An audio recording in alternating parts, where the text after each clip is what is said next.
Assalamualaikum warahmatullahi wabarakatuh. Selamat pagi siswa-siswi kelas 7 yang berbahagia. Pada video kali ini kita akan belajar tentang perbandingan senilai atau proporsi dan skala. Ikuti penjelasannya ya. Materi kelas 7 pertemuan kedua di semester 2 ini yaitu tentang perbandingan senilai dan skala. Pertama-tama kita akan belajar tentang pengertian perbandingan senilai atau proporsi. Dua besaran dikatakan memiliki perbandingan senilai atau proporsi jika besaran yang pertama nilainya bertambah, maka besaran yang kedua nilainya juga bertambah. Sebaliknya, jika besaran yang pertama nilainya berkurang, maka besaran yang kedua nilainya juga berkurang, dan perbandingan yang bersesuaian senilai. Contoh yang merupakan perbandingan senilai atau proporsi. Jika harga 4 kg beras adalah Rp36.000, maka harga 8 kg beras adalah Rp72.000. Nah, di sini kita perhatikan dulu ketika 4 kg itu harganya Rp36.000. Ketika kita membeli 8 kg, maka yang kita bayarkan adalah Rp72.000, yaitu 2 kali dari Rp36.000. Nah, jika kita cermati di sini, perbandingan banyak beras yaitu mula-mula 4 kg dengan pembelian yang kedua 8 kg, berarti 4 kg per 8 kg, satuannya sudah sama, tinggal kita sederhanakan masing-masing dibagi 4 menjadi 1/2. Sedangkan untuk perbandingan harganya 36.000 per 72.000. Kalau kita sederhanakan pembilang dan penyebut dibagi 36.000, hasilnya juga 1/2. Nah, di sini kita lihat perbandingan yang bersesuaian, artinya beras dengan beras, harga dengan harga yang bersesuaian, perbandingannya sama, yaitu 1/2. Karena dua hal yang bersesuaian jika dibandingkan menghasilkan perbandingan yang sama, maka contoh di atas, contoh ini merupakan perbandingan senilai atau proporsi. Contoh yang bukan merupakan perbandingan senilai, yang bukan proporsi. Contoh yang sama-sama bertambah ya. Pada tahun 2016, Budi berusia 4 tahun, adiknya berusia 2 tahun. Pada tahun 2020, artinya 4 tahun kemudian, usia Budi menjadi 8 tahun dan usia adiknya 6 tahun. 2016, Budi 4 tahun, adiknya 2 tahun. 4 tahun berlalu, maka masing-masing usianya bertambah 4. Budi menjadi 8, adiknya menjadi 6 tahun. Nah, jika kita cermati di sini, perbandingan usia Budi dengan adiknya pada tahun 2016 sebelumnya yaitu perbandingannya 4, usia Budi dengan usia adiknya 4/2. Jika kita sederhanakan adalah 2/1, sedangkan perbandingan usia Budi dengan adiknya pada tahun 2020 kalau kita bandingkan adalah 8 dengan 6, 8/6 disederhanakan menjadi 4/3. Nah, tadi 2/1, yang ini 4/3. Ternyata dua hal yang bersesuaian di atas jika dibandingkan menghasilkan perbandingan yang tidak sama. Maka contoh di atas bukan perbandingan senilai atau bukan proporsi. Contoh ini tadi yang usia tadi bukan proporsi, tetapi kalau harga barang tadi itu merupakan proporsi karena jika dibandingkan memberikan hasil akhir perbandingan yang sama. Berikutnya kita akan belajar menyelesaikan masalah yang berkaitan dengan perbandingan senilai atau proporsi. Nah, sebagai contoh, tentukan nilai A dan B pada tabel berikut. Ini adalah tabel jumlah buku dengan harga buku. Ketika bukunya 1 buah, maka harganya Rp2.000. 2 buah harganya Rp4.000, 4 buah Rp8.000, 8 buah harganya adalah A. Ketika B buah harganya adalah Rp24.000. Di sini untuk harga eceran ya. Nah, ada beberapa cara untuk menyelesaikan ini. Sebagai contoh, satu buah buku seharga Rp2.000. Nah, ini hanya salah satu cara ya. Kalian bisa memakai cara yang lain. Satu buah buku seharga Rp2.000, maka untuk mencari nilai A tadi adalah harga 8 buah buku.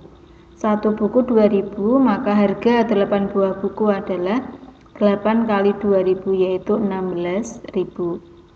Sedangkan untuk mencari nilai B di sini adalah banyak buku yang diperoleh jika membayar 24.000. Maka mencari banyak bukunya adalah 24.000 kita bagi 2.000, yaitu diperoleh nilai B-nya adalah 12. Nah, apakah contohnya hanya tentang harga buku atau harga barang atau mungkin harga yang lain? Nah, tidak. Di sini ada contoh yang kedua. Sebuah mobil memerlukan 6 liter bensin untuk menempuh jarak 48 km. Berapa jarak yang ditempuh mobil jika menghabiskan 50 liter bensin? Nah, di sini bisa kita cermati ketika 6 liter itu menempuh jarak 48 km. Nah, ketika 50 liter yang dihabiskan, apakah jarak yang ditempuh juga akan lebih jauh? Nah, logikanya ketika bensinnya semakin banyak, jarak yang ditempuh juga semakin banyak. Maka bisa kita katakan kalau contoh 2 ini merupakan contoh perbandingan senilai atau proporsi. Nah, untuk menjawabnya kita tuliskan dulu yang diketahui. Pertama adalah banyaknya bensin, yaitu 6 liter. Ketika 6 liter, jarak yang ditempuh adalah 48 km. Kemudian yang ditanyakan jika menghabiskan 50 liter, kita taruh liter di bawahnya liter ya. Berarti jangan ditaruh di bagian jarak, tapi taruh di bagian liter. 50 liter jaraknya adalah X. Ini yang ditanyakan, jarak yang ditempuh ketika bensinnya 50 liter. Nah, tadi sudah diperjelas bahwa contoh ini merupakan perbandingan senilai, maka kita bisa menggunakan perbandingan 6/50 akan sama dengan 48 per X. Perbandingannya senilai, maka atas per bawah akan sama dengan atas per bawah. 6/50 sama dengan 48 per X. Di sini untuk menyelesaikannya kita gunakan perkalian silang. Pembilang pada pecahan yang kiri kita kalikan penyebut pada pecahan yang kanan, akan sama dengan penyebut pada pecahan yang kiri dikalikan dengan pembilang pecahan yang kanan, sehingga 6 dikali X akan sama dengan 50 dikali 48, atau boleh pula ditulis 48 dikali 50. Lawan perkalian itu pembagian, maka untuk mencari nilai X akan sama dengan 48 kali 50 dibagi dengan 6. 48 dikali 50 itu 2400. 2400 kita bagi 6, yaitu 400, itu nilai X-nya. Nah, sampai sini jangan langsung mengakhiri, karena yang ditanyakan adalah berapa jarak, bukan berapa nilai X.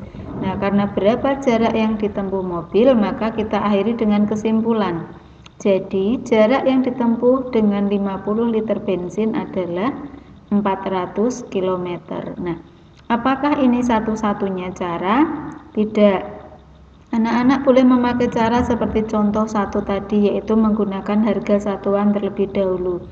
Berapa yang dapat ditempuh dalam waktu berapa yang dapat ditempuh oleh 1 liter bensin? Nah, kalau 1 liter berarti 48 dibagi 6, yaitu 1 liternya mampu menempuh 8 km. Maka kalau 50 dikali 8 sama, yaitu 400 km boleh. Atau boleh pula langsung, yang ditanyakan 50, maka 50 per 6 dikalikan 48. Itu juga boleh. Kemudian menghitungnya di sini boleh dikalikan 48 kali 50, boleh pula disederhanakan 48 dibagi 6 itu nilainya 8. 8 kali 50 hasilnya adalah 400. Berikutnya contoh 3, di sini juga contoh yang lain ya, tidak lagi bensin dengan jarak ataupun harga, tetapi contoh juga kecepatan orang bekerja. Ahmad mampu membuat 3 buah anyaman bambu dalam waktu 40 menit. Berapa anyaman bambu yang dapat dihasilkan Ahmad dalam waktu 2 jam? Di sini ketika 3 buah anyaman dia dapat menyelesaikan dalam 40 menit, yang ditanyakan berapa anyaman bambu yang dapat dihasilkan Ahmad dalam waktu 2 jam. Nah, untuk menjawabnya kita tuliskan dulu yang diketahui, banyak anyaman bambu dan waktu ya. Banyak anyaman bambunya ketika 3 buah, maka yang dibutuhkan adalah 40 menit. Nah, ketika waktunya 2 jam, maka waktu kita taruh di bawahnya waktu, jangan ditaruh di bawahnya anyaman. Taruh di bawahnya waktu. Waktunya 2 jam, anyamannya itu X ditaruh di sini, sesuai letaknya. Nah, tadi yang pertama dalam 40 menit, yang kedua jam. Satuannya belum sama, maka harus disamakan terlebih dahulu. 2 jam, 1 jam 60 menit. Kalau 2 jam berarti 60 dikali 2 yaitu 120 menit. Nah, ini juga sama, ketika waktu bertambah maka anyaman yang dihasilkan juga bertambah, maka dia perbandingan senilai. Kita bandingkan atas per bawah sama dengan atas per bawah.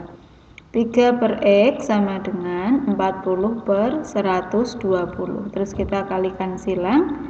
3 dikali 120 sama dengan X dikali 40 atau 40 dikali X sama saja. Nah, kita fokus yang kita cari adalah X. Mencari X lawan perkalian tadi pembagian, berarti 3 dikali 120 dibagi dengan 40. 3 dikali 120 itu 360 dibagi 40. 360 dibagi 40 yaitu 9. Ingat, jangan lupa diberi kesimpulan. Jadi, banyak anyaman bambu yang dapat dibuat Ahmad dalam waktu 2 jam adalah 9 buah. Nah, yang menarik dari soal ini adalah kalian tidak dapat menggunakan atau mencari waktu untuk 1 buah anyaman. Karena kalau 40 kita bagi 3, nanti hasilnya desimal, maka tidak bisa. Tetapi boleh pula memakai seperti kelipatan. 40 menit itu 3 buah. Kalau 120 menit berapa? 40 menjadi 120 dikali 3. Berarti 3 juga kita kali 3, hasilnya 9. Atau boleh pula langsung 120 per 40 dikali 3. 120 dibagi 40. Itu 3 kali 3 adalah 9. Nah, ada banyak cara ya, tinggal kalian mana yang termudah untuk kalian gunakan. Berikutnya kita akan belajar tentang skala. Nah, ini di SD sudah kalian pelajari. Skala itu kita temukan di dalam peta atau denah ya. Peta adalah gambaran permukaan bumi atau suatu wilayah dalam bentuk yang lebih kecil. Skala adalah perbandingan antara ukuran pada gambar atau peta dengan ukuran sebenarnya. Nah, rumus umum skala yaitu skala sama dengan ukuran pada gambar per ukuran sebenarnya atau jarak pada peta per jarak sebenarnya. Skala 1:100.000 mempunyai arti setiap 1 cm ukuran pada gambar mewakili 100.000 cm atau 1 km ukuran sebenarnya. 100.000 cm itu senilai dengan 1 km. Nah, sebagai contoh untuk menghitung skala, contoh 1. 2 kota berjarak 40 km. Jika jarak 2 kota tersebut pada peta adalah 2 cm, tentukan skala pada peta tersebut. Nah, seperti yang kita ketahui, skala adalah jarak pada peta per jarak sebenarnya. Jarak pada peta itu 2 cm, jarak sebenarnya 40 km. Tinggal kita bandingkan. Satuannya apakah sudah sama? Belum, maka disamakan dulu. Kilometer ke sentimeter turun 5, maka kita tambah 0,5 menjadi 2 cm per 4 juta cm. Kemudian pembilang dan penyebut kita sederhanakan masing-masing dibagi 2 menjadi 1 per 2 juta atau bisa ditulis 1 banding 2 juta. Jadi skalanya 1 banding 2 juta. Contoh kedua, suatu denah dibuat dengan skala 1 banding 1000. Jika tinggi gedung pada denah adalah 6 cm, hitunglah tinggi gedung sebenarnya. Nah, di sini tentang denah ya. Nah, maka skala bisa kita tuliskan. Skala tadi adalah tinggi gedung pada denah per tinggi gedung sebenarnya. Misal ditulis apa adanya, jarak pada peta per jarak sebenarnya juga boleh.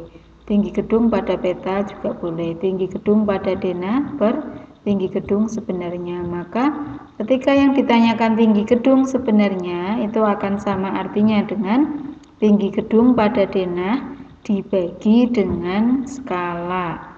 Tinggi gedung pada denah 6 cm dibagi skalanya 1 banding 1000. Ini kita tulis 1 per 1000 menjadi pembagian pecahan. Pembagian pecahan sama artinya dengan perkalian dengan kebalikannya, berarti 6 dikali 1000 per 1. 6 dikali 1000 yaitu 6000. 6000 cm itu senilai dengan 60 meter. Jadi tinggi gedung sebenarnya adalah 60 meter. Nah, ini ada hanya alternatif cara ya anak-anak. Kalian boleh memakai cara yang lain. Misal diartikan 1 banding 1000, artinya 1 cm mewakili 1000 cm. Berarti kalau 6 cm itu sama artinya dengan 6 dikali 1000. 6000 cm itu adalah 60 meter. Hasilnya tetap sama. Boleh dari konsep, boleh pula memakai rumus ini. Contoh 3. Jarak sebenarnya dari kota A dan B adalah 80 km. Berapakah jarak dua kota itu pada peta berskala 1 banding 4 juta? Nah, pada contoh ketiga kita belajar menentukan jarak pada peta. Kita tuliskan dulu rumus aslinya. Skala sama dengan jarak pada peta per jarak sebenarnya. Maka jika mencari jarak pada peta akan sama dengan skala dikalikan dengan jarak sebenarnya. Skala 1 banding 4 juta kita tulis 1 per 4 juta dikali jarak sebenarnya 80 km. Nah, skala ini dalam senti, maka jaraknya juga kita rubah menjadi senti. 80 km itu senilai dengan 8 juta cm. 1 per 4 juta dikali 8 juta. Maka sama artinya dengan 1 kali 8 juta yaitu 8 juta dibagi 4 juta. 8 juta dibagi 4 juta yaitu 2. Nah, tadi satuannya adalah sentimeter. Jadi jarak kota A dan B pada peta adalah 2 cm. Seperti soal contoh 2, contoh 3 ini pun bisa kita kerjakan secara konsep. 1 banding 4 juta, 1 cm mewakili 4 juta cm atau 40 km. Sehingga jika 80 km akan digambar dalam 80 per 40 yaitu 2. Sehingga artinya 2 cm. Nah, anak-anak, demikian penjelasan dari saya untuk pertemuan kali ini. Kesimpulannya adalah tentang perbandingan senilai atau proporsi. Dua besaran dinamakan atau dikatakan perbandingan senilai atau proporsi. Jika besaran yang pertama bertambah, maka besaran yang kedua juga bertambah. Jika besaran yang pertama berkurang, maka yang kedua juga berkurang. Dan ingat, perbandingan atau hasil akhirnya harus senilai. Perbandingan yang bersesuaian itu senilai. Sedangkan untuk skala skala itu adalah perbandingan jarak pada peta per jarak sebenarnya. Nah, Semoga bermanfaat, bisa mendampingi kalian selama pembelajaran daring. Silakan subscribe untuk mendapatkan info video terbaru lainnya. Saya akhiri, Assalamualaikum warahmatullahi wabarakatuh.